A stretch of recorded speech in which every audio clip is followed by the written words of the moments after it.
que nadie nos enseñó a ser felices. A nosotros nos enseñaron a ser valientes, fuertes, luchadores, comprometidos, tener persistencia, pero felicidad nadie nos enseñó a tener. ¿Y cuál fue mi parte en esta infidelidad? ¿Qué fue lo que yo hice? Esa reflexión. Todo es culpa del otro. Siempre es culpa del otro. Vamos repitiendo el mismo comportamiento y ese comportamiento repetido se convierte en nuestra máscara.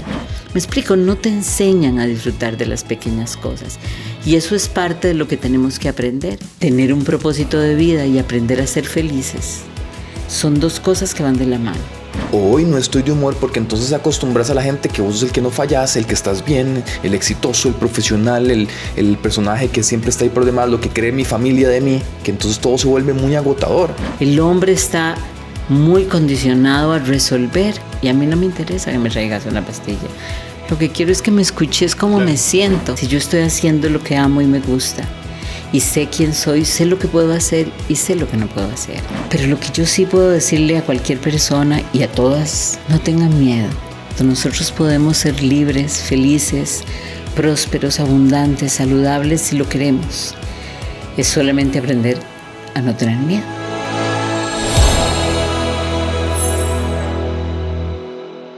Hola, ¿cómo están? Bienvenidos a Inspírate Podcast. Hoy tenemos como invitada a una persona que quiero muchísimo, que tengo años de conocerla. Marieta, bienvenida. ¿Cómo estás? Gracias, muy bien, muy contenta de estar con vos, Luis. Yo también muy contento. Les comento un poco, Marieta ha sido mi terapeuta durante muchos años. Creo que ha sido un camino de 5 años.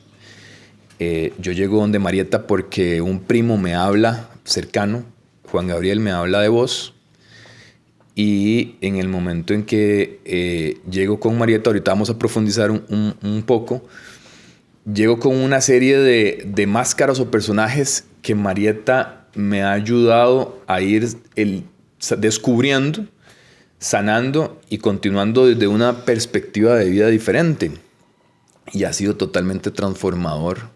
Y ha sido un proceso hermoso y siempre, pues te lo digo públicamente, siempre voy a estar muy agradecido con vos. Marieta, para iniciar, creo que en este mundo vivimos como yo me incluyo en piloto automático y vivimos atrapados de personajes, de máscaras en la vida. Vos te encargás en lo tuyo de ir ayudando a la gente a descubrir y a eliminar esas máscaras o personajes que tenemos en la vida. Específicamente en tu vida, ¿tenés algún momento, recordás algún momento, alguna máscara o personaje del cual estuviste atrapada durante un tiempo en tu vida? Toda la vida. Toda la vida he estado atrapada por algún personaje. Yo creo que es muy pretencioso pensar que uno se libera del personaje en algún momento. Trata de andarse en el personaje, trate de quitarse el personaje, pero la mayoría de las veces por mi trabajo espiritual básicamente, trato de estar más tiempo sin el personaje, Luis, pero en ningún sentido es algo logrado. Yo creo que este es un camino permanente, porque mientras que estemos en este vehículo y tengamos inconsciente, vamos a tener miedo, y el miedo es el que nos hace buscar el personaje. Sin embargo, hay una experiencia que no quiero dejar de contártela porque creo que nunca te la he contado. Cuando yo comienzo a caminar el enneagrama hace, 12, 13 años, me voy a hacer un retiro, un SALT con Claudio Naranjo. Y Claudio nos pone a meditar y todos estamos meditando y dentro de mi propia máscara yo estoy cuestionando todo lo que dice, por principio. ¿Okay? Él se da cuenta cuál es el eneatipo o cuál es la máscara que yo tengo y nos reunimos en un lugar retirado en Nueva York donde hay una casa que hay que arreglar, que hay que pintar, limpiar los vidrios. Entonces todas las personas que vamos a participar en el retiro llegan con sus esposos, sus hijos y yo estoy sola. ¿Okay? Y yo comienzo a pensar, claro, esto es un negocio para él. O sea, arreglan la casa y de paso nosotros le pagamos. Todo eso está en mi cabeza. Ajá, claro. Okay. Y él ni me pone mucha atención, le va dando tareas a todos y al final me dice, vos te vas a sentar allá en aquella silla a recibir sol, va a haber una persona que te va a hacer viento y te vamos a dar un refresco durante el día para que no te sofoques mucho. Bastó que él me dijera eso, Luis, y yo dije, ¿qué voy a hacer? O sea, yo, ¿cómo voy a hacer eso? Entonces todos trabajaban y yo sentada haciendo nada. Entonces yo escojo una estrategia y comienzo a meditar. Y tenía 3 minutos de meditar y él viene y me dice, no, sin meditar, estando solamente ahí. Y yo no aguantaba. En ese momento yo comienzo a sentir que todos me están viendo, que todos están pensando, vieja vaga, ¿qué está haciendo? Seguramente quién sabe qué relación tiene con Claudio. Todas las cosas peores, o sea, el autodiálogo comenzó a torturarme. Lo que yo llamo pensamientos de ataque constantes, diciéndome todo lo terrible que todos estaban pensando, porque todos estaban trabajando y yo no. Esto es tan fuerte, Luis, para mí, que el segundo día, primero cuando me voy a acostar ese día se me quitó el hambre, no quise comer. Yo decía, todos me vuelven a ver y yo siento que me están viendo con desprecio, ¿ok? Y cuando llego al mediodía del día siguiente, me descompuse. O sea, eso te dice el poder que tiene nuestra mente. O sea, fue tan torturante para mí esa sensación, porque además tocó todas las aristas del personaje al mismo tiempo. Un trabajo que me toca hacer mucho y todavía lo hago, que es el acercamiento al disfrute y al placer y al descanso, porque me cuesta muchísimo. Para mí el hacer y el deber hacer es algo importante. No es mi eneatipo personal, pero es algo importante. El servicio, y hago el servicio porque es un servicio camuflado, pareciera que es mucha bondad, la Madre Teresa de Calcuta afuera, pero detrás mucho orgullo, ¿verdad? Yo soy la que más doy, yo soy la que más puedo servir porque yo soy la más sabia, la más inteligente, la que más estudió, todo eso. Cuando él me quita esas herramientas, cuando me quita las herramientas de seducción que yo tengo, me deja sola conmigo. Sí, te desnuda. Exacto, y no sé qué hacer con eso. Y es tan impactante para mí porque además el día siguiente yo lloraba y yo decía, ¿qué hago? O sea, ¿cómo me levanto de aquí? Porque además aparece algo que seguramente lo tocaremos en la entrevista, que fue un miedo a la figura que en el principio no aparece, pero es un miedo a la figura de Claudio. O sea, cuando él hace eso, yo veo a Claudio, o sea, Claudio se transforma en mi imaginario en una figura de poder. Y en mi historia yo tengo un padre que fue golpeador y fue al mismo tiempo el hombre más amoroso del mundo, pero padre golpeaba. Entonces nosotros de niños le teníamos mucho miedo. Entonces cuando él hace eso, yo vuelvo a sentir el miedo y la sumisión a la decisión que él toma, porque si yo me hubiera colocado en una adulta y eso no me gusta, me levanto y le digo, mira, no lo voy a hacer. O sea, no estaba en la escuela, pero no podía hacerlo, porque además era el deber ser de estar ahí porque yo escogí estar ahí. Entonces fue una experiencia muy, muy confrontadora, muy dolorosa, muy... ¿Y decías que no lo podías hacer desde el personaje? También desde el personaje, desde la niña herida. O sea, se resquebrajó la máscara, Luis, y queda la niña desnuda. Y quedan los miedos de la niña, que es la razón por la cual nos ponemos un personaje. O sea, nos ponemos un personaje porque todos tenemos miedo, todos tenemos detrás un inconsciente que está alimentado por ideas que ya no son reales, pero siguen estando en nuestro inconsciente colectivo, como cuáles. Tenemos que sobrevivir. Hoy sabemos y se sabe, y hay 1000 experimentos que prueban que no es por competencia, es por cooperación, como la humanidad va a salir adelante. Pero se nos ha metido tanto que podemos desaparecer, que pertenecemos a un grupo que puede entrar en exterminio, que si no cuidamos el planeta, claro, vamos a desaparecer. El miedo es una constante. Sí, y es como si no escucháramos todos los descubrimientos que se vienen haciendo de que hay civilizaciones que tienen 200.000 años de estar aquí, o sea, no 5.000, 200.000 años de estar aquí. Miedo a la muerte también. Exacto, ¿verdad? El miedo a la muerte, el miedo a desaparecer. Entonces, vamos creciendo, empujando. Y ese crecer empujando nos hace temer mucho ser vistos por el otro. Nos hace temer la vulnerabilidad, nos hace temer que el otro se dé cuenta que yo tengo estos defectos, que no es cierto que soy tan perfecta, que no es cierto que soy tan estudiosa, que tal vez no tenga todo el conocimiento. Entonces, ¿eso qué hace? Eso hace que de alguna manera nosotros estemos o nos sintamos obligados a cumplir un personaje que entra en una obra de teatro, que de por sí ya la obra de teatro es, Luis, porque esto no es real, esta es un momento, un instante de un gran campo de energía que se densifica y nosotros entramos en esta materialización, claro, pero nuestra esencia es la luz, la perfección, la espiritualidad, pero eso nos cuesta. O sea, nosotros decimos que sí, claro, nosotros sabemos.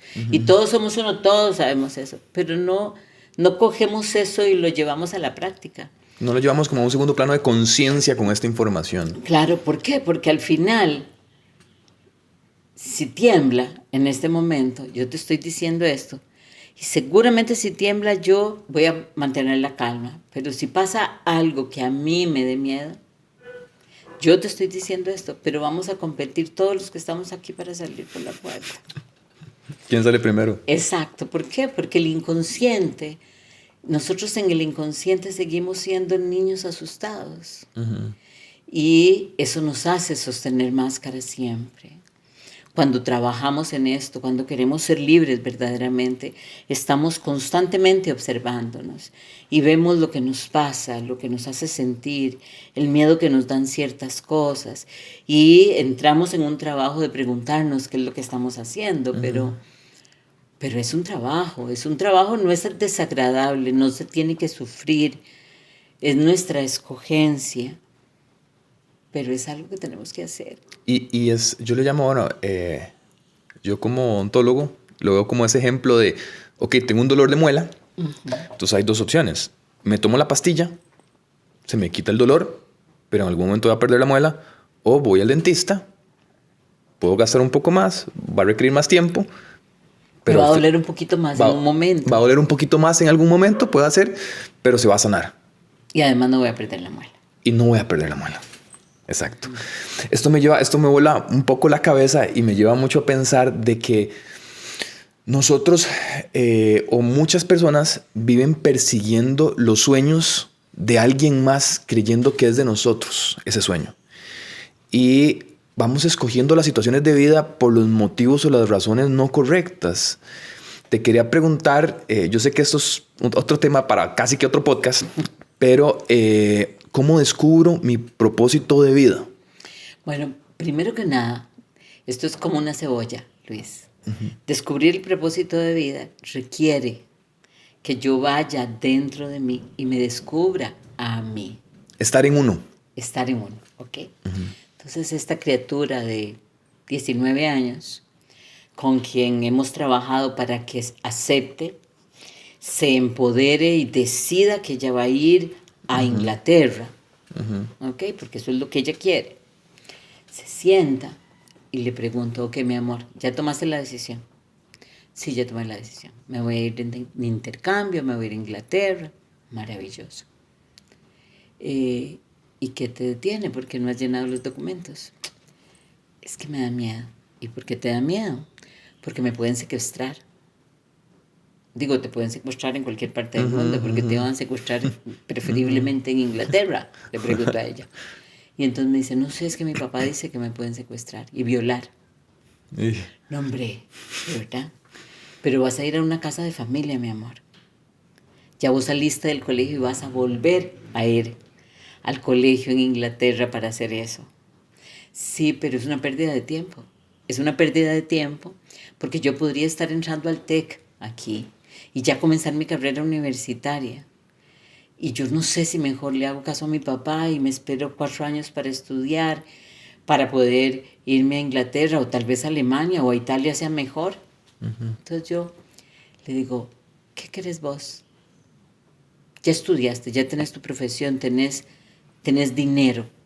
¿Qué querés hacer? Vivir en la playa. ¿Ok? ¿Por qué quieres vivir en la playa? Porque yo sueño vivir en la playa. Ayudarle a la gente a limpiar las playas y poder limpiar las playas y hacer de las playas algo mejor. Y le digo, ¿y qué vas a hacer estudiando electrónica en el TEC? ¿Para qué vas a ir a Inglaterra? Porque a mí también me gustaría conocer otros países. Sí, mi amor, pero uno puede conocer otros países, no necesita viajar a estudiar, uno puede conocer nada más otros países. ¿Qué estudia tu papá? ¿Qué es tu papá? Es que yo, no me conteste, es que yo quiero ser ingeniero eléctrica, porque así gano plata. ¿Quién te contó eso? Y me dice, mi mamá y mi papá. Decirles a tu mamá y tu papá que deberían tener una cita conmigo. Yo tengo varios ingenieros eléctricos que están sin trabajo. Tener una profesión hoy por hoy ya no es una garantía de tener trabajo. ¿Pero qué es tu papá? Ingeniero eléctrico. Entonces vos no querés estudiar ingeniería eléctrica por ganar dinero, ni siquiera. Es porque esa es la manera que vos has encontrado de obtener la aprobación de tu papá. Pero como querés irte a Inglaterra y tu papá no quiere que vos te vayas a Inglaterra, vos estás decidiendo irte a Inglaterra con la aprobación de tu mamá, pero con miedo, y así no vas a disfrutar tu viaje a Inglaterra. ¿Te das cuenta que vas a irte a Inglaterra? Te lo vas a echar a perder para poderle quedar bien a tu papá, quedarle bien a tu mamá y nunca vas a hacer lo que querés. ¿Qué querés hacer? Entonces ella dice, es que ya no sé entonces. Entonces comenzamos mal, le digo, ¿qué querés hacer vos? Es que yo nunca he sabido qué quiero hacer. A ver, respira profundo y piensa en vos, ¿qué sentís? Yo siento que me parezco a mi papá. ¿Quién te dijo que te parecías a tu papá? Mi mamá. ¿Y vos crees que te pareces a tu papá? No, pero a mi papá le parece muy bien que me parezca a él. Esto pareciera un cuento de un niño, pero no es cierto, Luis. Este cuento que acabo de decir es el que nosotros interiorizamos y vamos creciendo para sobrevivir y ellos nos van dando la pauta. En este caso son los papás, pero a veces es mi hermano mayor o mi compañero de colegio o mi compañero de kinder que... O las reglas de la sociedad. Las reglas de la sociedad o todo junto. Porque me da miedo ser diferente, me da miedo... Ser yo. Ser yo. Pero lo increíble es que ser yo no es ser diferente, es todo lo contrario. Es ponerme en contacto con mi esencia, es ser el más común de los mortales, es entender que soy un ser de luz ya. Y ese ser de luz está aquí en un vehículo como este vaso contiene el agua. Entonces yo nunca confundo el vaso con el agua. Yo sé que el agua es el agua y el vaso es el vaso. Pero nosotros creemos que somos el vaso. ¿Me explico? Y entonces nunca, ni siquiera entramos en contacto con el agua. Y al no entrar en contacto con el agua, no sabemos sentir. Y ahí comenzamos. Se nos olvidó cómo sentir. No sabemos cómo se siente. No sabemos cómo se siente el amor, cómo se siente la alegría, cómo se siente el placer, cómo se siente la tristeza, cómo ser vulnerables, cómo se siente el enojo. De pronto pensamos, dijo otra paciente.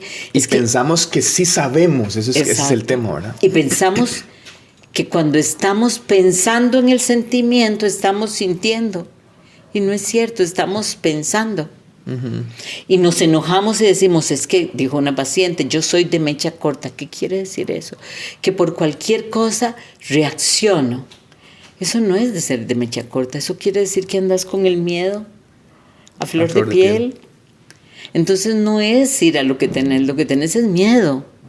¿Me explico? Entonces, nosotros hemos ido desvirtuando nuestras emociones y esas emociones lo que han ido haciendo, como las hemos ido además callando, silenciando, porque nos da miedo que los otros se den cuenta de que lo que verdaderamente sentimos es lo que sea que sentimos.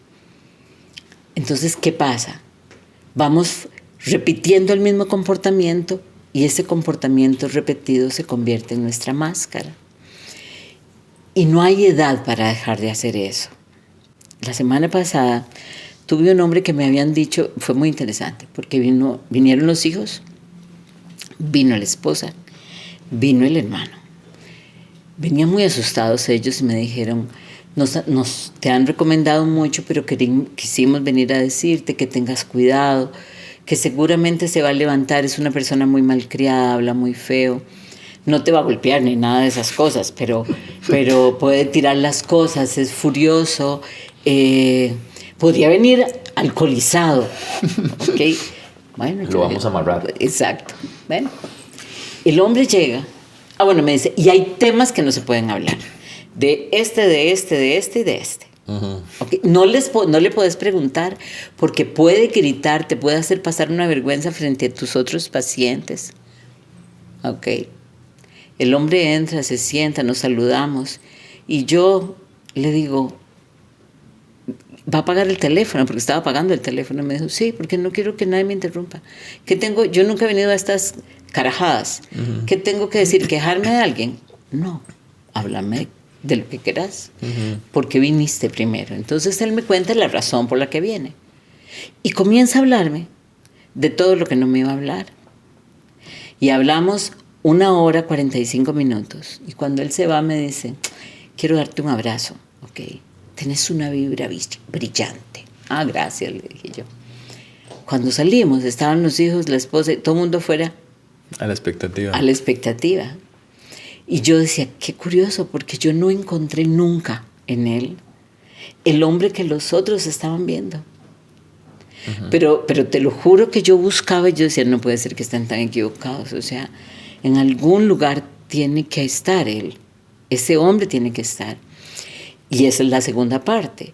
Muchas veces yo veo en el otro la proyección de quién soy yo. Uh-huh. Yo te veo pesado, prepotente o molesto o lo que sea, porque en el fondo eso es lo que yo soy. Y como me cuesta verlo en mí, te lo veo a vos. Y además interactúo con vos, Luis, de una manera que no me canso hasta que salga de vos eso que yo estoy diciendo que vos sos. Ok, si yo llego y te veo y te digo, es que Marieta es muy pesada, es muy controladora, de mal genio, es porque entonces, como somos espejo, yo soy el que estoy controlador, el que ando de mal humor, o el que posiblemente no he sanado algo en mi infancia que hace que esté viendo ese tipo de situaciones en la demás gente, ¿cierto? La pregunta siempre es eso que acabas de decir al final, es ¿por qué yo estoy viéndote a vos controlador? Aquí yo siempre explico esto de esta manera, Luis, y digo, yo no puedo reconocer el azul afuera si primero no conozco el azul yo. Uh-huh. No hay forma de que eso pase. Yo no puedo ver en vos algo que primero no está en mí. Claro. Entonces, si lo puedo ver en vos, es que está en mí. Uh-huh. Si vos ves a un niñito de 5 años que alguien, y esta es una historia real, que alguien le pidió la capa para cruzar la calle, uh-huh. El niño se la da porque es inocente y no piensa que se la van a robar. Uh-huh. Cuando el otro niño más grande se la lleva, pierde la inocencia. Lo más doloroso que perdió no fue la capa, fue uh-huh. La inocencia, uh-huh. ¿Ok? Pero él no es un ladrón, uh-huh. Pero comenzó a sentir la falta de, si eso no le vuelve a pasar, se olvida, pero uh-huh. Como le comienza a pasar, va a comenzar a pensar que todos van a hacerle eso. Uh-huh. Pero lo más increíble no es eso, es que él va a comenzar a coger su vaso de agua y a pasarlo para acá para que Luis no se lo lleve. Entonces comienza a convertirse en aquello que le hicieron. Uh-huh. Y entonces ya se contaminó. Y eso nos pasa. Entonces yo te veo controlador porque hay una parte de mí que soy controladora. O peor aún, porque yo necesito tener a alguien controlador al frente mío. ¿Y por qué voy a necesitar eso? Porque no quiero hacerme cargo de mí. Claro. Me explico, necesito que alguien hable, vocifere, diga por dónde van las cosas para yo hacerme responsable. No tener que hacerme responsable, sino responsabilizarte y eso a vos. hace que muchas veces cuando carecemos o no tenemos pasión, no nos sentimos como con la tranquilidad de que algo nos está gustando porque yo no encuentro mi propósito, significa que tal vez necesito sanar algo de un tema familiar, de mis papás, de un resentimiento, porque eso hace que no esté en mí, que a lo que te entiendo que ese propósito de vida es estar en nosotros. Okay. El propósito de vida tiene varias capas. Como para poder llegar a él. ¿Okay? Y al mismo tiempo, cada capa nos va a enfrentar con etapas que podrían distraernos, como la muela, ¿okay? Que yo puedo tratar en ese momento, pero también yo puedo programar la cita con Luis para dentro de 15 días. No tengo que ir hoy. ¿Me explico? Y muchas veces el exceso de conocimiento nos hace distraernos y entonces no, es que yo tengo que resolver mi tema con mi madre, pero en el fondo es que estoy postergando mi tema conmigo. Claro. Entonces, estas capas son, primero, desarrollar la capacidad de ser autorreflexivo. Esta capacidad de ser autorreflexivo no es una capacidad que todos tengamos de manera natural. Deberíamos. No nos la enseñan y debería ser la materia número 1. Y es la que viene asociada a ¿qué? A que cuando vos haces algo o te sucede algo, vos tengas la capacidad de cerrar tus ojos o hacer silencio y decir, ok, ¿cómo participé yo en eso? Porque la tendencia es pensar que el otro me hizo participar, ¿verdad? Entonces vos me fuiste infiel y yo voy donde Juana la loca a acusarte a vos de que vos me fuiste infiel. Nadie me enseña a pensar, ¿y cuál fue mi parte en esta infidelidad? ¿Qué fue lo que yo hice? Esa reflexión. Todo es culpa del otro. Siempre es culpa del otro. Yo no asumo. Exacto. Entonces, en toda situación siempre la autorreflexión es fundamental. La autorreflexión me va a llevar a la capa que sigue, que es la observación. Aprender a tener un observador atento es comenzar a estar despierto. ¿Ok? Voy a poner un ejemplo que ya he puesto antes. Yo voy manejando, no sé, por alguna parte de la ciudad y veo con el rabillo del ojo un árbol allá y debajo del árbol veo un pick-up como el de mi esposo y veo que hay una persona adentro besándose con otra persona. Yo no hice esto. Yo voy manejando aquí y eso es lo que veo. No me fijé si era real o si no era real. No hice nada. Yo dije, se parece al carro de Ronnie y eso es lo que estoy viendo. Y inmediatamente comienza un diálogo interno. Qué barbaridad, cómo es posible, cómo pasó eso, y yo en qué estaba, yo ni cuenta, porque ya soy autorreflexiva, entonces yo ni cuenta me di, qué es lo que a mí me pasa, por qué, y ya yo me monté, lo que yo digo, mi locura interior. Okay, porque esa locura interior, que es mi diálogo interior, comienza a bombardearme. Okay. Llego a la oficina, trabajo con vos, y en ese momento vos me decís, mira, ay, con pantalón verde. Y yo me vuelvo y te digo, ¿qué te importa? ¿Vos por qué andas diciéndome nada? O sea, ¿cuál es el problema?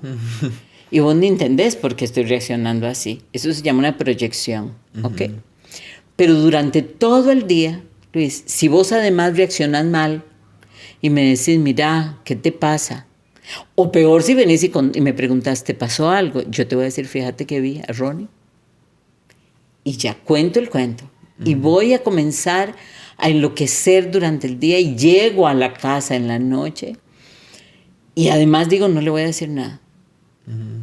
Y Ronnie viene y me da un beso y para mis adentros digo, hipócrita, como si no supiera de dónde viene. Mil cosas, ¿ah? Y además de eso, cuando llega le pregunto, mira, ¿y qué andabas? ¿Dónde andabas hoy en la mañana? y me dice, en Turrialba, digo, bueno, me puedo descomponer porque me está mintiendo, ¿ok? Y así yo voy reaccionando, ¿ok? Eso puede ser cierto, puede no ser cierto, pero la parte terrible no es esa. Dijéramos que yo de pronto esa noche llama a la hermana de Ronnie y me cuenta que, mira, vino Ronnie a tomar café conmigo hoy a las 10 de la mañana, y yo dije, qué bruta yo. O sea, no era Ronnie. Pasó. En 20 años, yo vuelvo a ver un camión debajo de un árbol exactamente igual y mi reacción va a ser exactamente la misma. Claro. ¿Por qué?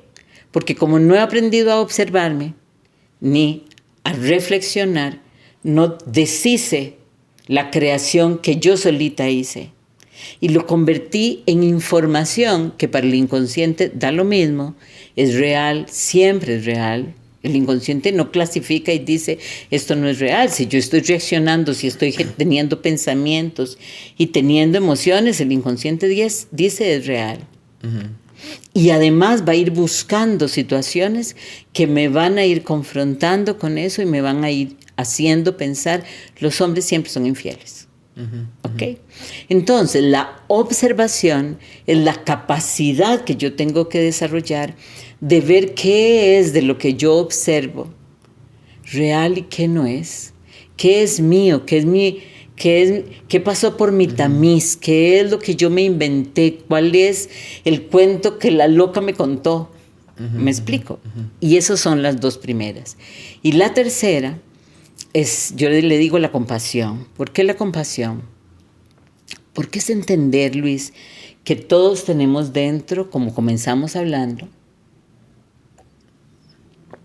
un niño herido. Entonces, todo eso que yo he creado, lo he creado para tratar de proteger esa parte de mí que se siente vulnerable, que se siente triste, que se siente solo y que tiene miedo.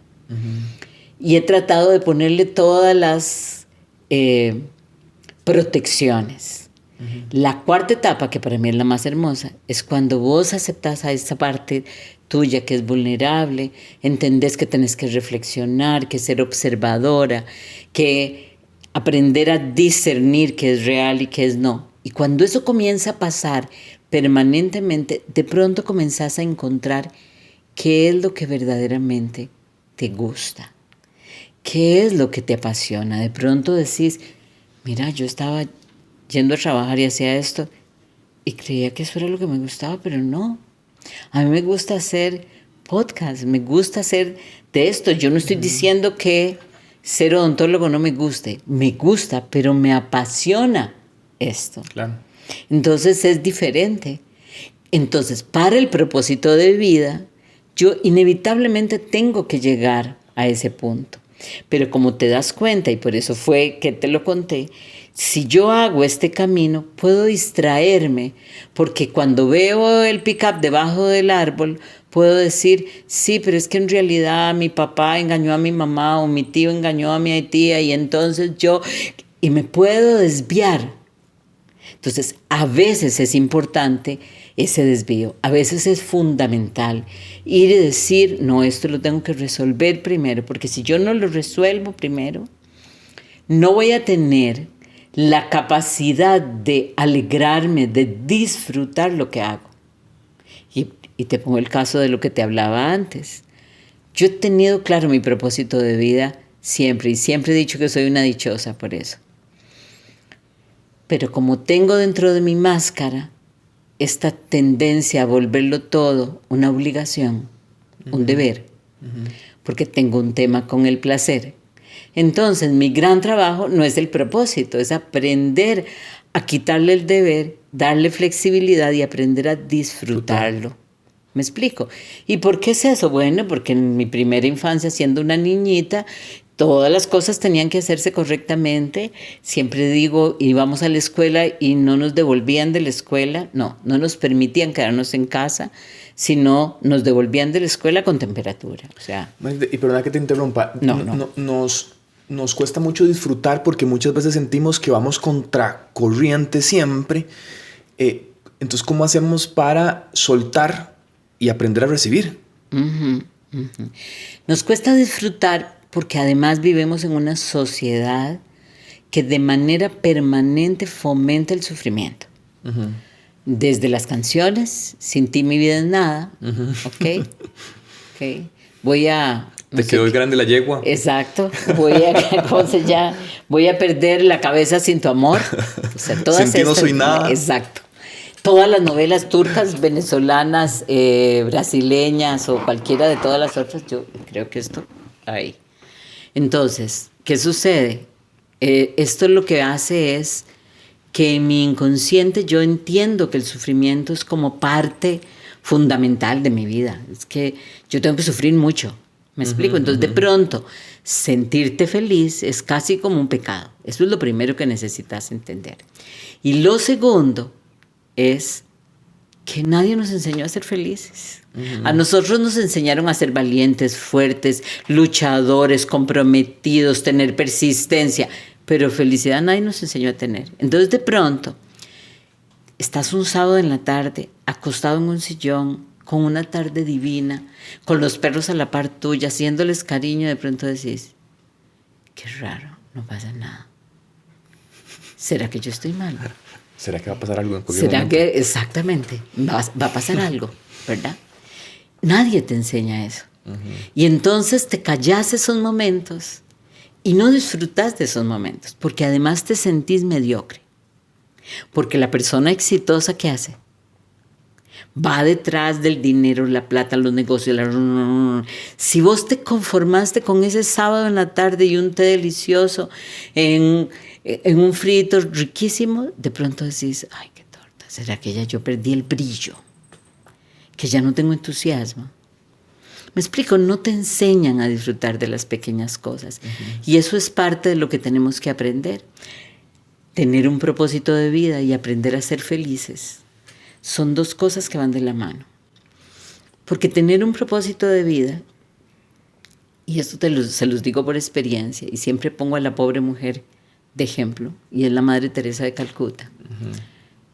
Cuando yo leí las cartas de la Madre Teresa de Calcuta me impacté muchísimo, porque el nivel de amargura y de tortura con que ella vivía era impresionante. Y hay un anuncio que ella hace, donde ella va con dos monjitas que la cuidan.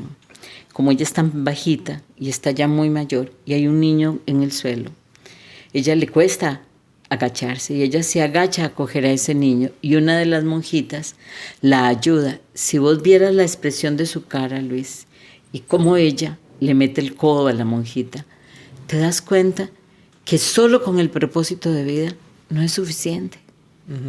Necesitas aprender a disfrutarlo, a compartirlo, Sentir pasión. a sentir pasión, a expandirlo, porque cuando uno lo tiene naturalmente se expande, naturalmente. No tenés que pararte a convencer a nadie, ni a hacer política, ni pararte en el Parque Central, no es necesario. Si es verdadero, se va a expandir. Yo por eso siempre digo que un loco hace 100, ¿verdad? ¿Ve? Vos y yo aquí sentados. ¿Qué te dice eso? Exacto. Mira, y decime una cosa. Qué importante es propiciar la vulnerabilidad, ¿verdad? A mí me pasó, mis papás se separan cuando yo estoy joven, todavía estoy joven, pero estaba más joven, 18 años, 19. Yo me pongo un montón de personajes y máscaras para apoyar a mi familia, para salir adelante. Dejo de sentir. Y donde yo empiezo a propiciar la vulnerabilidad, ¿cómo cambia todo? El decir, mira, estoy cansado, o quiero un cambio en mi vida, o hoy no estoy de humor, porque entonces acostumbras a la gente que vos sos el que no fallas, el que estás bien, el exitoso, el profesional, el personaje que siempre está ahí por demás, lo que cree mi familia de mí, que entonces todo se vuelve muy agotador. Entonces, qué importante es propiciar la vulnerabilidad. Y se me ocurre esto de qué duro es, porque nosotros construimos este personaje, qué duro es saber que vamos a morir porque nos vamos a morir, pero nos vamos a morir y qué duro no darnos cuenta que somos algo más que querer agradar a todo el mundo. ¿Verdad? Y se me viene este tema del personaje porque yo creo o pienso que en el personaje nunca está contento, nunca está satisfecho, siempre falta. No, porque el ego es el que lo sostiene y la función del ego es mantenernos en la insatisfacción. Claro, siempre es el carro, y si tengo novia ya que quiero casarme, y si no es un hijo, y si entonces ya la edad nos golpea, entonces ¿cómo hago para rejuvenecerme? Y si es un viaje, entonces ya quiero 5 o 6 viajes. Entonces esto me lleva a pensar y aterrizar que este tema del personaje, cuando nosotros no estamos en el personaje, estamos en nosotros, y eso nos tiene que dar paz. Nos debería dar paz y nos debería enseñar lo que dijiste ahora, que me parece fundamental, y que creo que no se habla suficiente de eso, y es sobre la vulnerabilidad. Uh-huh. ¿Por qué? Porque la vulnerabilidad al final es una puerta grande a través de la cual entrar para desarticular el personaje. Uh-huh. Porque el personaje tiene que... ¿Vos te acordás del primer libro que te leíste? No. Yo me acuerdo de uno que Amarse con los ojos abiertos, de Jorge Bucay. Ajá, no. Este se llamaba... Sí, no es de Jorge Bucay. Es de un gringo que se llama El caballero de la armadura oxidada. Me acuerdo también. Okay. Uh-huh. Entonces, ese personaje se vuelve esa armadura. Porque te sostiene. Uh-huh. Porque además tenemos la loca idea de que ser vulnerables es ser pendejos. Uh-huh. O ser frágiles. Débiles. Y no es cierto. La vulnerabilidad, por el contrario, es valentía. Es poderte decir, yo puedo decirte, y voy a ponerte un caso de una chica. Ella está peleando con su padre, mucho, ¿ok? Y su padre, un hombre de dinero, grande ya, reparte las cosas de su herencia y tiene 3 hermanos y ella. Y a todos ellos les da una casa, un vehículo y dinero, creo que era. Uh-huh. ¿Okay? Y a ella le da la casa, el vehículo, pero le pide que pague la inscripción. Uh-huh. ¿Ok? Ella se pone furiosa, pero cuando te digo furiosa, Luis, es furiosa. Y le dice a su papá que está cansada, que porque ella siempre tiene que pagar por todo lo de ella. Que... Uh-huh. ¿Ok? Ella viene a consulta y me cuenta esta historia. Y llorando me dice, pero estoy muy preocupada porque mi papá tiene 86 años. Yo no debería pelear así con él. Y se puede morir. Y esa ha sido la historia de nuestra vida. Siempre hemos vivido de pleito por esto, porque él me trata a mí diferente. Y yo le pregunto a ella, ¿y qué es lo que vos sentís? Y me dice que me trata diferente. No, ¿qué es lo que vos sentís? Busca dentro tuyo, ¿qué es lo que vos sentís? Que me trata diferente, estoy harta. No. ¿Qué sentís? Que estoy furiosa. ¿Qué sentís? Busca dentro tuyo. Entonces, ella no lo logra y yo le digo, bueno, entonces me dice, y hoy en la mañana mi papá me llamó llorando y me pidió perdón. Pero yo sé que mi papá no sabe de qué me pide perdón. Entonces yo le pregunto, ¿vos sabes de qué te pide perdón tu papá? No, porque es un idiota. Y me pide perdón por ser un idiota. Uh-huh. ¿Qué sentís? No sé. Le digo, ok, yo te voy a decir qué sentís. Cuando tu papá te cobra a vos todo, yo te voy a decir qué hace tu papá primero. Tu papá tiene 80 y resto de años, por lo tanto tu papá es machista. No, machista no, me dice, eso es un piropo. ¿Ok? ¿Vos lo sabés? Uh-huh. Tus 3 hermanos son varones. A tus 3 hermanos se les regala sin ningún problema todo. Uh-huh. Pero a vos te cobra el traspaso y todo lo demás porque en su cabecita él piensa que si él te lo regala igual que se lo regala a tus hermanos, le está levantando la responsabilidad a tu esposo. Uh-huh. Y él no quiere que tu esposo se aproveche de vos. Y ella vuelve a verme, Luis, como diciendo, Le dije, y siempre ha sido así. Él no puede verte a vos igual, porque en su imaginario, él está convencido que los hombres tienen que dar. Entonces, si él favorece también que tu esposo no te dé, está ayudándote a no ser merecedora de tu esposo. Y ella me dice, pero yo no lo había visto así. Yo sé. Le dije, pero lo más increíble no es eso. Es que te voy a poner a hacer un ejercicio. Imagínate que tu papá está sentado frente a vos y le vas a decir, cerrar los ojos, le dije. Vas a decirle, papá, verás que yo me siento muy triste. Porque cuando vos me pones a mí a que yo pague por las cosas que vos me das, yo siento que vos no me ves como tu hija. No pudo terminar, Luis. Y se puso a llorar. ¿Ok? Ese es el tema de la vulnerabilidad. La vulnerabilidad requiere valentía, requiere que yo sea tan valiente de decir, no, yo no estoy enojada con mi papá, yo estoy triste porque siento que mi papá no me ve. No me ve igual que a mis hermanos, me ve diferente, que eso es lo que a ella le duele. A ella le importa un rábano pagar o no pagar. Es la sensación de ser vista diferente, porque se siente excluida. ¿Me explico? Claro. Pero ella misma no sabe cómo desarticular eso y poder ser vulnerable. Si ella logra ser vulnerable frente a su padre, ¿qué sucede? Su padre, que no va a entender cómo la está haciendo él sentir eso, porque es todo lo contrario, lo que él quiere hacer, va a poder también él ser vulnerable y decirle, me da miedo que se aprovechen de vos. Va a conectar con la vulnerabilidad de él y va a mejorar la relación de ellos. Claro. La vulnerabilidad siempre mejora las relaciones, pero tiene o requiere valentía, porque yo tengo que ser capaz de hablar sobre lo que siento. Y eso es muy difícil. Porque no tengo permiso a ser vulnerable, porque no me siento merecedor. A mí me pasó con vos, ¿verdad? Y esto es tan importante y también da mucha paz la vulnerabilidad. A mí me pasó que yo vengo a terapia con vos porque yo intentaba salvar una relación. Dentro de ese personaje de el novio perfecto, el que intenta calzar, el que intenta llegar, el que ¿verdad? El que siempre está.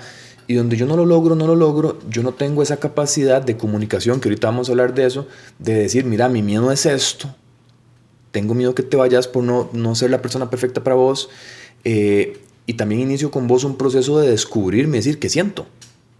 ¿Qué siento? ¿Qué quiero? ¿Qué estoy dispuesto? ¿Qué me gusta? ¿Qué no? Y ahí es donde yo vengo por un tema de una pareja, pero al final sale 4 o 5 años de terapia en donde la vida me cambia, porque dentro de ese permiso a la vulnerabilidad, pues empiezo a redescubrirme y empiezo, del libro que vos me decís, a quitarme parte de esa armadura. Además pasa algo muy interesante. Cuando yo te conozco, Luis, como vos sos tan simpático, tu primera reacción cuando entras fue sacar tu simpatía. ¿Te acuerdas? Así el vacilón y las bromas. Exacto. Y yo me acuerdo que yo estoy sentada y te veo y te digo, qué interesante el personaje que escogiste para entrar. Y se me quedó grabado hasta la fecha. Ajá. ¿Cómo hacemos, Marietita, para... ¿cuál es el primer paso para deshacernos de ese personaje? Las personas que nos están viendo decimos, ok, yo no quiero esto. Es ese plano de conciencia en donde estamos. Bueno, primero darnos cuenta que todos tenemos un personaje afuera. Okay. Eso siempre, mal de muchos, consuelo tontos. Yo sé que la gente dice que no funciona, pero sí funciona. Okay. Todos tenemos un personaje. No es posible transitar en nuestro plano si no tenemos, aunque sea, puede ser, eso sí, puede ser un personaje gordito o uno delgadito. Okay. Entonces, el primer paso es la autorreflexión. Esta capacidad de decir, esto que está pasando, esto que yo estoy viviendo, ¿cómo participé yo de esto? ¿Cuál fue mi participación? Claro. El papá de esta chica era detenerse y decir, ¿cuál fue mi participación en esto? ¿Por qué ella se siente así? O ella pensar, ¿por qué él se siente así? ¿Por qué él cree que tiene que cobrarme? O sea, si ella hubiera podido ver un poco más, ser más autorreflexiva, habría podido encontrar esa razón. Porque uno no tiene nada especial más que observar. ¿Okay? Y ese es el segundo aspecto, es aprender a ser autoobservador. O sea, este autoobservador siempre estar activo. ¿Qué era lo que me decís del propósito? Claro, entonces el observador me va a ir llevando hacia adentro y ahí voy a ir encontrando la pasión, voy a ir encontrando mis sentimientos, voy a ir encontrando mi propósito y también voy a ir encontrando todos mis nudos, todo lo voy a encontrar. ¿Okay? Pero como les digo, no traten de resolver todo al mismo tiempo. Siempre tener una pasión, siempre tener un propósito nos hace el camino más fácil. No importa que tengamos que detenernos porque hablamos de esto, de tu quitarte la máscara hace muchos años, Pero también hablamos en aquel entonces que te puse a escribir en un cuaderno que andabas permanentemente con vos, ¿te acordás? Sí, que era que tenía que hablar en eso desde hace muchos años hasta el presente, de diferentes etapas de la vida. Exacto. Entonces, ese cuaderno te comienza a hacer conocerte. Eso puede hacerlo cualquiera en la casa, es contarse su historia. Si ustedes supieran que hay cosas interesantísimas, hoy se sabe que el 95%, oye esto, Luis, el 95% de nuestra historia es inventada. O sea, nosotros lo que hicimos fue ver los hechos y acomodarlos de una manera que se lo contamos al inconsciente para que calzara de acuerdo a las creencias que nosotros tenemos. Y por eso vos tenés 2 hermanas y tenés, no sé, 7 hermanos y cada uno tiene una historia de vida diferente. Y alguna vez algún hermano te va a decir, mamá haciendo eso, ¿cuándo? Claro, porque él nunca la percibió desde esa arista. Entonces, contar tu historia y respetarla, no importa si es mentira o es verdad. Nunca permitas que nadie te diga que tu historia es mentira, porque es la historia que vos te contaste. Claro. Y sobre esa te paraste. Entonces, para vos esa historia es real. Contar tu historia, comenzar por ahí. Comenzar a contar tu historia y observar cuánta vigencia, que eso ya es trabajo, ¿verdad? Ya ahí estás comenzando a hacerte cargo de tu vida. ¿Cuánta de esa historia tiene vigencia hoy? ¿Qué quiero decir? Viniste vos hoy, Luis, o hace 2 segundos que me dijiste Marietita, que siempre me hace mucha gracia porque me decís Marietita. Y entonces yo puedo decir, bueno, ¿por qué Luis me dice Marietita y qué es lo que me provoca? Cuando me cuento mi historia, me puedo acordar que mi hermano Jorge me decía Marietita y entonces sin darme cuenta, 60 años después vos me decís Marietita, inevitablemente me pone en conexión con mi hermano que era además mi adoración.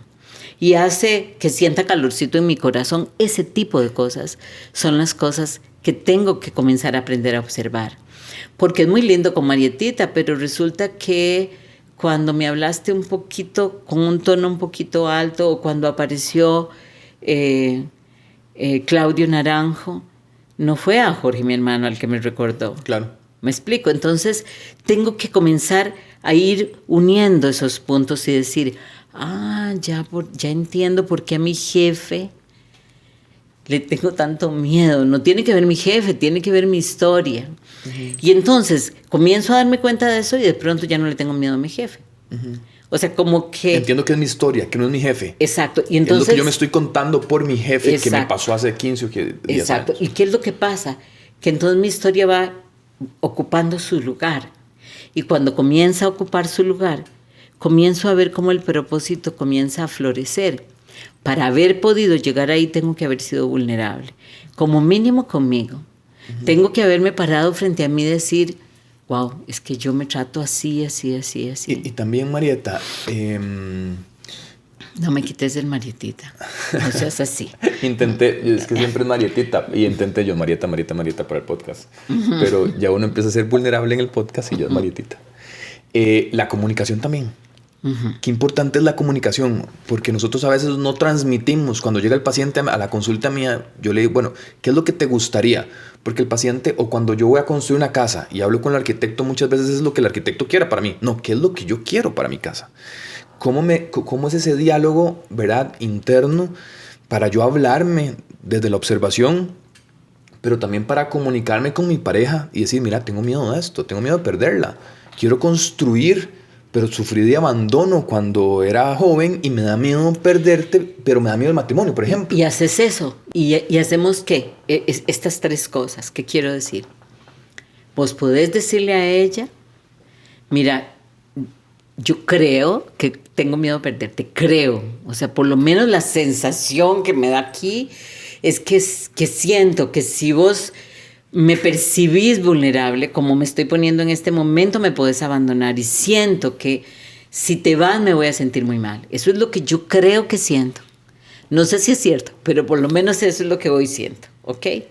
¿Y por qué siento esto? Cuando yo comienzo a analizarme, ahora que me observo y autorreflexiono, pienso que en mi historia y pienso en cuando mis papás se separaron y tal vez yo nunca me detuve a pensar cómo me sentía, cuánto miedo tuve de que mi papá se fuera, porque era muy niño yo.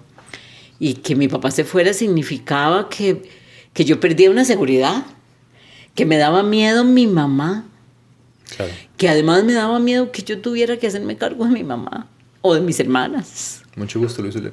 Exacto. Entonces, me daba miedo eso y entonces en lugar de sentir el miedo que tuve y irle a decir a mi papá, papá, no te vayas porque me da miedo quedarme sola con estas viejillas, lo que hice fue hacer, no importa, yo voy a poder Aquí, con todo. Marita está haciendo terapia conmigo en estos momentos, para los que no saben.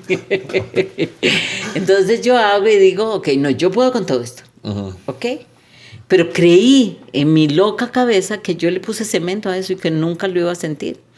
Pero cuando ahora... O me puse la máscara. Exacto, ahí comenzaste a construir El hombre fuerte, el hombre que va solo, que no necesita... Si se fue mi papá, no importa, sigo adelante. Okay. Y además de eso, le pusiste tanto papel maché que cuando papá se hizo más viejo y ahora que le hablo a veces regañado a mi papá. Me doy el taco de decirle qué tiene que hacer porque en el fondo yo sigo enojado con él porque me dejó una responsabilidad que yo creo que no era mía, aunque yo la asumí. ¿Verdad? Entonces, ¿qué pasa?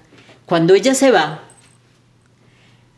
vos sentís el vacío aquí y volvés a sentir el abandono, ¿ok? Claro. Se lo estás contando a ella y le estás contando ese sentir de aquel momento. Cuando terminás de contarle eso, Luis, vas a decir, miras que ya yo no sé si yo tengo miedo de que vos me dejes o tengo miedo de volver a pasar aquello que pasé. Y abrir esa herida que nunca sané. Entonces, ya no sé si sos vos o si es aquello. Y también, Marita, perdona que te interrumpa, también está la otra persona. Claro. Aquella que llega a terapia y dice, es culpa de mi esposo, es culpa de mi jefe, y no entendemos dentro tal vez de un ego espiritual, que no sabemos que puede hacer que sea un ego espiritual, que la línea de salida de la carrera de todos es diferente. Es diferente el momento, es diferente la época y nosotros creemos que vamos a ayudar a la otra persona o creemos que le vamos a solucionar y en realidad no. En realidad hay que honrar el camino de todas las personas, de todos los seres humanos y entender, no sé si la palabra es en humildad, de que cada persona lleva su camino y que somos un colectivo, que no somos algo individual porque tendemos mucho a individualizar porque nos da miedo, creemos que el dar significa que vamos a perder algo. Exacto. Y no entendemos que el dar nos va a ayudar a engrandecer, nos da generosidad, nos da libertad, nos da muchísimas cosas. Entonces, ¿cómo también si estamos en la otra persona y visualizamos algo de alguien que tal vez creemos que no está bien, que ya no hemos hablado, que es espejo y que también puede ser un tema nosotros, desarrollemos también esa sensibilidad de entender de honrar el camino a los demás. Claro, porque cuando nosotros desarrollamos esa sensibilidad, y eso pasa, porque yo aprendí a vulnerabilizarme, también pasa, Luis, porque yo aprendo a escucharte, no a personalizar lo que vos decís, sino a escucharte. Muchas veces no escuchamos porque siempre tenemos una opinión, y eso puede pasar en la cotidianidad. Pero puede ser que aquella persona que no deja hablar, que interrumpe en las conversaciones, cuando vos sos capaz de decirle, Luis, vieras que necesito hablarte porque me está pasando algo dentro y quiero compartirlo con alguien, sea la mejor escucha. O sea, lo que quiero decirles es, no crean que el cotidiano nos va a dar la medida de quién es la mejor escucha. La mejor escucha necesita de alguien que haya aprendido a ser vulnerable, a alguien que aprenda porque se puede conmover con vos, porque le podés contar y de pronto vas a ver al otro que se le llenaron sus ojos de lágrimas. También puede ser alguien que sencillamente tiene que aprender a callar. ¿Qué es lo que pasa en las relaciones de pareja? El hombre está muy condicionado a resolver. Y resulta que vos llegás a la casa a la tarde y yo quiero ser vulnerable y decirte, vieras que hoy me he sentido extraña y además me duele la cabeza y lo que vos vas a hacer es irme a traer una pastilla y a mí no me interesa que me traigas una pastilla, lo que quiero es que me escuches cómo me siento, ¿me explico? Entonces muchas veces el hombre ha sido educado para resolver y cuando no puede resolver se siente mal y a las mujeres no nos interesa que nos resuelvan, nos interesa que nos escuchen. Entonces, aprender a escuchar es mucho de aprender también a caminar en pareja, aprender a tener esta escucha y no resolverle al otro. Pero eso no es algo que pasa solamente en las parejas. Los terapeutas, adivinen qué nos pasa. Nos volvemos muy buenos escuchas de nuestros pacientes, pero no necesariamente buenos escuchas de nuestra familia. Claro. ¿Por qué? Porque el otro viene a contarnos y te cuenta tu hijo algo, o tu esposo algo, o tu hermana algo, e inmediatamente vos le decís, bueno, tal vez lo que deberías hacer es verlo. Y no te estaba buscando como terapeuta, no es eso. Ya la respuesta y no he terminado la idea. Exacto, ya vos sabes. Y ya vos sabes por dónde va. Entonces, la vulnerabilidad no solamente es cuando yo comunico hacia vos, es también cuando yo escucho. Claro. Porque interrumpirte para darte una solución, en el fondo, Luis, habla de mi miedo. De que no quiero llegar hasta donde vas a llegar, porque ahí no voy a poder hacer nada por vos. Y es que estamos en una sociedad obsesionada actualmente por la productividad, por el éxito, por el que yo quiero esto de una persona y no nos detenemos a entender que podemos construir desde todo lo que hemos hablado, ¿verdad? ¿Cómo le bajamos a la autoexigencia? Conociéndonos, Luis. Aquí el secreto es el camino hacia mí mismo. El camino es el propósito, puede ser. Exacto. ¿Por qué razón? Porque cuando yo voy hacia mí, me doy cuenta que la autoexigencia es el más absoluto engaño. Uh-huh. ¿Por qué? Porque yo al final me autoexijo, porque no creo que soy capaz de hacerlo si no es bajo la autoexigencia. Claro. Cuando aprendo a conocerme, me doy cuenta que no tiene sentido. Porque naturalmente, si yo estoy haciendo lo que amo y me gusta, y sé quién soy, sé lo que puedo hacer y sé lo que no puedo hacer. Uh-huh. ¿Me explico? Sí. Entremos un poco a el tema espiritual. Uh-huh. En este proceso de vida, ¿cómo nos puede ayudar la espiritualidad?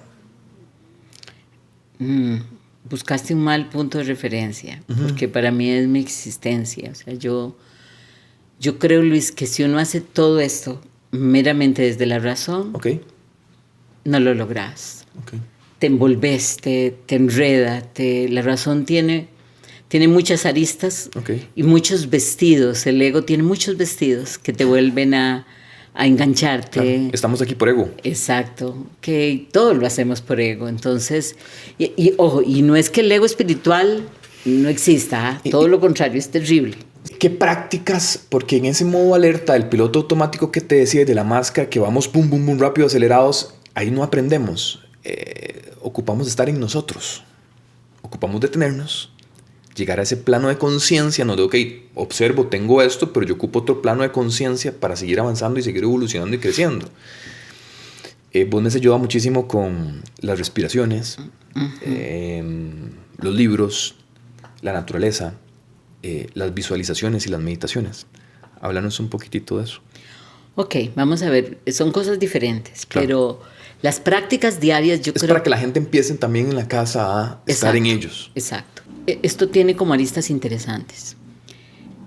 La mecanización de nuestras reacciones es parte de la reacción que se instala en el inconsciente producto del ego. Uh-huh. Entonces el ego se encarga de que cualquier cosa que nos pase más de 3 veces se vuelve una reacción automática. Okay.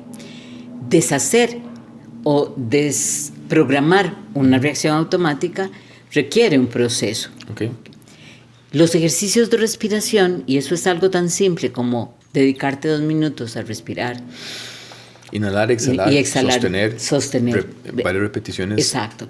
Solo eso ya te va a ir dando un momento de tranquilidad. Yo acabo de hacer un video que se llama Las 6 formas de descanso y ahí hablo un poco de esta respiración. Aprender a respirar. Yo estoy esperando la cita donde Luis y entonces estoy ahí sentado y solamente respiro 1, 2, 1, 2, descanso, exhalo 1, 2, descanso 1, 2 y vuelvo. Puedo sostener respiración. Exacto. Vuelvo a respirar. Y ahí. Eso va a ir enseñándole a mi cerebro a generar conexiones nuevas y diferentes. Okay. Y eso Es maravilloso porque va a cortar la parte mecánica de la respuesta. No es suficiente, pero es muy importante, ¿okay? Porque lo que hicimos fue cortar, ahora hay que eliminar. ¿Okay? Y aquí comienzan las meditaciones y las visualizaciones. Meditar es algo que en realidad es muy fácil. Yo les voy a enseñar 3 formas que son facilísimas. Buenísimo. Porque cuando yo estuve en la India, una de las cosas que a mí más me impactó fue que todo el mundo medita. Y el acto que más me impresionó fue ver a los monjes budistas limpiando a las 5 de la mañana el templo, y ellos comenzaban diciendo: solamente estoy limpiando, solamente estoy limpiando. Y vos venías una hora después y estaban en estado de meditación limpiando, lo cual se echa al suelo todas las teorías que nosotros en Occidente pensamos de que para meditar hay que ponerse así y así. No, la postura. Exacto. Okay. Entonces, la meditación en realidad es un estado de encuentro conmigo mismo. ¿Okay? Una técnica que les va a servir muchísimo, pero muchísimo, es que ustedes se pongan 2 deditos aquí. ¿Acá? Sí, nada más. Respiran, inhalan, exhalan, inhalan, exhalan. ¿Qué hace esto?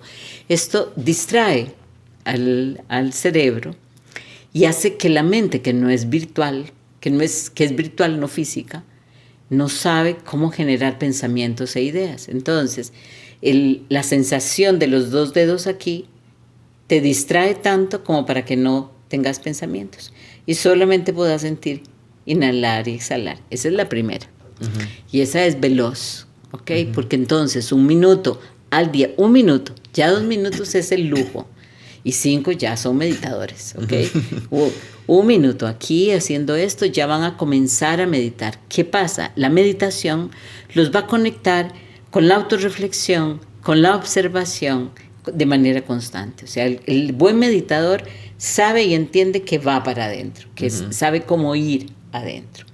La otra técnica se llama la respiración yoga y es hermosísima y es: inhalo amor y exhalo preocupación. Y ustedes nada más están ahí, inhalo amor y exhalo preocupación, inhalo amor, y van a ver que después de hacerlo un rato, sin darse cuenta, ya están en el proceso meditativo, ¿ok? ¿Qué hace esto? Que los blancos del cerebro sean cada vez más grandes, sin que ustedes se pierdan de estar en el presente. Y aquí está la tercera técnica. Hagan lo que están haciendo. Esto se volvió muy interesante porque esto se volvió inclusive una técnica de seguridad, esto que les voy a decir. Los japoneses, los chinos, los ingleses, los gringos, creo que todavía lo usan. Cuando ustedes suban un avión van a oír que cuando ya el avión va a salir o cuando va a aterrizar, dentro del avión ustedes van a oír o al piloto o a una de las azafatas diciendo: la zona tal, tal lista, la zona tal, tal lista. ¿Qué significa eso? Significa que estoy nombrando lo que estoy haciendo, y al nombrar lo que estoy haciendo, el riesgo de seguridad se minimiza, ¿ok? Y esto se basa en ¿qué? En que la técnica de meditación, de nombrar lo que voy haciendo, hace que yo esté totalmente en el presente. Entonces no puedo distraerme con nada. Por ejemplo, estoy lavándome los dientes y comienzo a decir: me estoy lavando los dientes, me estoy lavando los dientes, me estoy lavando los dientes. O estoy manejando, no estoy oyendo música ni podcast de Luis, no, solo estoy manejando. Y eso va a ir haciendo que su mente comience a aprender a descansar, a relajarse, a generar estos vacíos, estos blancos. Ahora, ¿para qué usamos la visualización? Yo soy hipnoterapeuta y hago regresiones a vidas pasadas y hago regresiones a la primera infancia. Lo que hacemos en realidad es entrar al inconsciente a buscar las ideas y creencias que hay ahí. Y las sacamos para que las puedas ver, y al poderlas ver, entender por qué estás reaccionando así en el presente. Esa es la primera parte. La segunda parte es la reprogramación.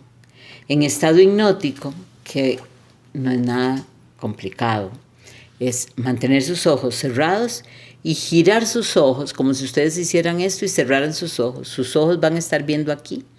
Eso pone el cerebro en alfa. alfa es el estado antes de beta, ¿ok? Que es dormir.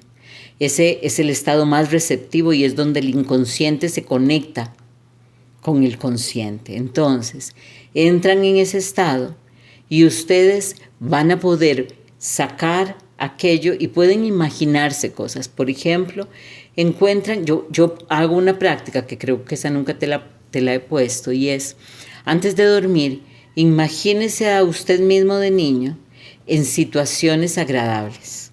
Entonces siempre aparece alguien que te dice, ay, yo no tengo ningún recuerdo bonito de infancia. Eso es imposible porque si no, no se reiría hoy, pero no pasa nada. Entonces le dices, bueno, entonces imagínese haciendo lo que a usted le hubiera gustado hacer. ¿Eso qué hace? Eso hace que las conexiones, las sinapsis neuronales se rompen. Y al día siguiente, tu cerebro, que es además carguísima, comienza a buscar cosas buenas que ver.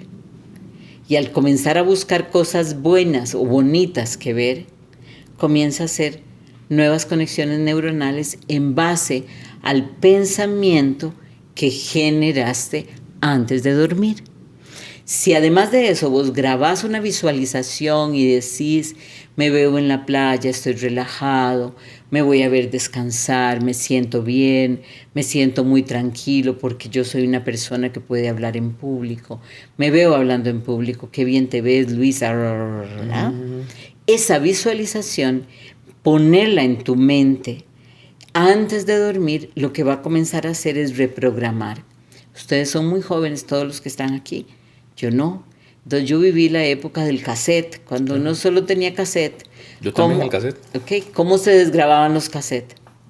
Se echaban para atrás, ¿no? Se echaban para atrás y después comenzabas a grabar encima. Encima de lo que ya habías grabado. Exacto, porque si no grababas encima, seguía oyéndose lo que estaba así. Es exactamente lo mismo. Hacemos lo mismo con la mente funciona igual. La mente es increíble, pero tiene reglas de funcionamiento muy prácticas, Luis. Primero, siempre va a ser lo conocido.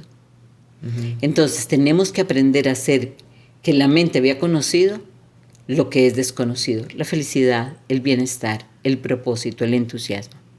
¿Ok? La mente aprende por repetición. Siempre aprende por repetición. Si yo quiero reprogramar mi mente, necesito repetir. Repetir lo mismo, ojalá a la misma hora, como hace uno cuando entrena a los animales. ¿Ok? Entonces, este tipo de cosas son muy importantes porque yo digo, es increíble que nos tengamos que entrenar para tener una buena vida. Cuando la buena vida debería ser algo que tenemos de manera natural. Disfrutar. ¿Qué libros recomendás cuando estamos en esta etapa y estamos descubriendo este tema del personaje? Bueno, el Caballero de la Armadura Oxidada para mí es un libro básico.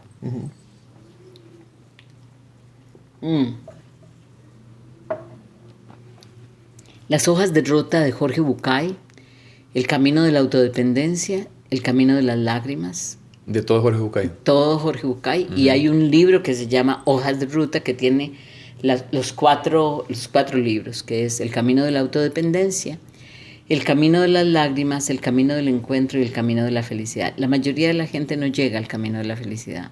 Eso es muy loco. Y después los libros de Enneagrama, los libros de Enneagrama de Claudio. Los libros de Enneagrama de Claudio te ayudan mucho porque te dan mucha... Como un mapa. Como un mapa, ¿ok? Ahora, ¿qué pasa con Claudio? Claudio era psiquiatra, entonces Claudio es muy técnico. Pero hay libros de Rizzo, que es un escritor italiano, que son maravillosos. ¿Qué piensas del alquimista? Me gusta mucho. A mí, Paolo Coelho, contrario a lo que todo el mundo dice, a mí me gusta porque me parece que hizo asequible la transformación y el despertar a través de un modelo novelado que es bastante accesible a cualquier persona. Entonces, yo siento que el gran aporte de él fue eso. Yo no lo veo a él comercial, o sea, si hace plata con eso no es el problema. El problema es que él pudo haber escrito otro tipo de novelas y escribió esa. Margarita, y hemos hablado de las respiraciones, de las meditaciones, de las visualizaciones, de la lectura. son hábitos que nos pueden ayudar a ganar el día. ¿Me explico? Claro. Que podemos iniciar ordenando la vida con la lectura, con la meditación, con la visualización del día, de alguna específica, algo que tenemos también en nuestro corazón que queremos atraer y que queremos reprogramar también. Claro, y es importante entender qué estamos haciendo, ¿verdad? Porque una vez vino una paciente que me dijo, es que yo estoy muy cansada, ¿y qué haces? Bueno, hago meditación, después leo mantras, después hago los códigos a gestas, después hago, digo, bueno, yo estaría agotada también. O sea, sí. O sea, uno tiene que saber qué es lo que quiere hacer y cómo lo quiere hacer. Porque el ego espiritual ahí te ataca, entonces te sentís el más poderoso porque sos el que más lees, el que más medita, el que más sabe, no, es entender que leerte el curso de milagros es importante, pero ¿para qué te vas a leer el curso de milagros si no lo entendés? Claro. Entonces, léete los libros ni siquiera de Kenneth Wapnick, ¿para qué? Si no vas a entenderlo. Léete a esta chica española que escribe también, me olvidó el nombre de esta chica, pero bueno, tiene un libro que se llama Decide de Nuevo, tiene otro libro, Manual de Sobreviviente, que son libros muy accesibles y que te van haciendo descubrir. Pero léelos porque querés leerlos, porque son para vos, no para mostrarle a otro que vos también has leído. Y por supuesto el de poder leerte Conversaciones con Dios, que es un libro muy bonito. Son espectacular, todos los tomos son espectaculares. El Caballo de Troya, 12 tomos son espectaculares, pero es aprender a desarrollar la hiperplasticidad cerebral. Y estar en uno, que es lo que hablamos, porque de nada sirve que, mira, yo medité una semana o 15 días y me siento igual. Es que no estamos en nosotros. Entonces, desde ahí no vas a encontrar tampoco nada, porque como vos decís, hay que ver por qué lo estamos haciendo. Claro, claro. Para ir cerrando, te tengo un detalle. Ajá. Es una carta, aquí la tengo, es una carta que te escribió tu hijo. Ay, no. Y te la voy a leer aquí. Tengo que ponerme los lentes porque ya lo veo. Dice tu hijo. Ay. Mi mamá. Cuando tenía 8 años, por situaciones vividas a nivel familiar, por la salud de mi mamá, por un accidente de tránsito horrible que tuvo, empecé a desarrollar un miedo horrible por quedarme solo, por quedarme sin ella, sin mi mamá. Que de alguna manera era lo mismo que quedarme solo, supongo. Esto obviamente provocó que me costara muchísimo dormir. No me concentraba. Cargué con esto bastantes meses. Lo que sí sé es cuando se soltó el nudo del miedo en el centro del pecho, que me hablaba de la hipotética muerte de mi mamá. Un buen día, acostado viendo el techo del cuarto, le dije a mi mamá que tenía mucho miedo de quedarme sin ella. Había una parte en mí que entendía que ella era lo único que tenía, y sé que había una parte en ella que estaba de acuerdo con aquel niño. Mi amor, te voy a hacer una promesa y necesito que creas en mí. Yo te prometo, te juro, que nunca me voy a morir si vos no estás listo para que yo me muera. Cuando yo me muera, vos vas a estar preparado para esto, te lo prometo, hijo. Ese día se soltó el nudo. Hoy que la conozco, que la observo, que la siento desde los ojos de un adulto, entiendo que lo que me dijo no fue una mentira que se le dice a un niño para que se tranquilice. Mi mamá siempre me respetó, no me hubiera mentido. Ella sabía que me estaba diciendo la verdad. Mi mamá sabía perfectamente desde ese entonces que no había nada que nos pasara para lo que no estuviéramos listos. Confiaba en el orden perfecto de las cosas y sabía que cada golpe o caricia llegaba en su tiempo y forma adecuado. El niño pensó que ella iba a morir, viejita, o que seguramente no moriría nunca. Más adelante entendió que siempre estaba listo, que nacimos listos, aunque pensemos que no, aunque lo olvidemos, siempre estamos listos. Esa es mi mamá, la que sabe con certeza lo que sabe, la que entiende sus verdades y las practica. Verdades dinámicas que se cuestionan, se transforman y se reinventan tal como ella, como mi mamá. Mi mamá ha construido su saber como un castillo formado por dudas convertidas en certezas a partir de la exploración. Pero no ha sido una exploración relajada, es una exploración disciplinada con sentido y dirección. Es más, a veces dudo si el trabajo principal de mi mamá es ser terapeuta. Creo que realmente es una alquimista, una exploradora comprometida, explora con reloj y disciplina, con miedo y duda, pero con certeza y enfoque. El trabajo de mi mamá es avanzar, explorar, mover, entender. El efecto colateral del trabajo de mi mamá es ayudar a otros a despertar al alquimista que vive en ellos. Mi mamá, una introvertida que se entendió tarde, es una mujer que vive en un universo de información y cuestionamiento. Se encierra en él y sale a vivir con todos nosotros de 8 a 8. Cuando sale se comparte, se da, se muestra sin ningún tipo de reserva. Su generosidad es propia de quien entendió que nada le pertenece. Una generosidad que tiene su génesis en el entenderse como un canal y no como una fuente. No dimensionamos lo difícil que es sentirse canal y no fuente. Pensamos que somos el centro del universo y entre más tenemos, más centrales nos sentimos. Pues ella, entre más tiene y crece, más claro entiende que es un instrumento y una fuerza universal. Eso me hace admirarla cada día. Gracias, Ma. Gracias por compartirte, por exponerte, por inventarte 1000 veces nuevas a pesar del miedo y la duda. Gracias por tu humildad, por enseñarme a encontrarme y a explorarme con firmeza. Espero cada día parecerme más a la alquimista disciplinada que sos, a más con disciplina todos los días, y eso me ha hecho sentir tu amor cada minuto. Sos la verdad más grande. Supongo que nuestra meta máxima como padres tiene que ver con generar en nuestros hijos la certeza de que los amamos y de que confiamos en ellos. Tenés esa medalla en tu cuello, mamá. Gracias. Sé que estoy listo para lo que sea. Siempre lo estuve. Gracias por ser el canal amoroso que me mostró eso. Te ama tu hijo. Ahí tenés la cartita de tu hijo. ¿Qué le decís? Que lo amo profundamente. Él lo sabe, yo sé, pero por eso dije, ay Dios, porque mi hijo primero escribe bellísimo y segundo, al igual que mi esposo, no tiene reparo. Él dice. Maritita, y me conmueve mucho. Gracias. Y yo me uno a tu hijo. Yo también estoy muy agradecido por tenerte en mi vida. Muchas gracias. Para ir cerrando, ¿algún mensaje o palabra de inspiración para alguien que está pasando por un momento complicado donde la vida y la tierra se está moviendo y están presos de esa máscara que nos digas? Vamos a ver, Luis, yo creo que es complicado. Es complicado porque uno no siempre puede inspirar a otros desde uno, ¿verdad? Pero lo que yo sí puedo decirle a cualquier persona y a todas es: no tengan miedo. El miedo es uno de nuestros inventos. Es creer en la separación, es creer que no hay posibilidad. Es lo que de alguna manera, y estoy convencidísima de esto que voy a decir, cada día más nos quieren hacer creer que es nuestra realidad. Y no es cierto. Nosotros podemos ser libres, felices, prósperos, abundantes, saludables si lo queremos. Es solamente aprender a no tener miedo. Bueno, qué bonito. Muchísimas gracias. ¿Dónde te puede encontrar la gente en redes, Maritita? En Satori Holístico. Satori Holístico. Holístico. El canal de YouTube se llama Satori Holístico. Creo que el Facebook se llama Satori Holístico. Instagram Satori Holístico. Todo Satori Holístico. Perfecto. Bueno, si les gustó el podcast, si creen que es importante compartirlo para otra persona, lo pueden compartir en redes. Activen las notificaciones. Síganos en YouTube. Y también estamos por Spotify.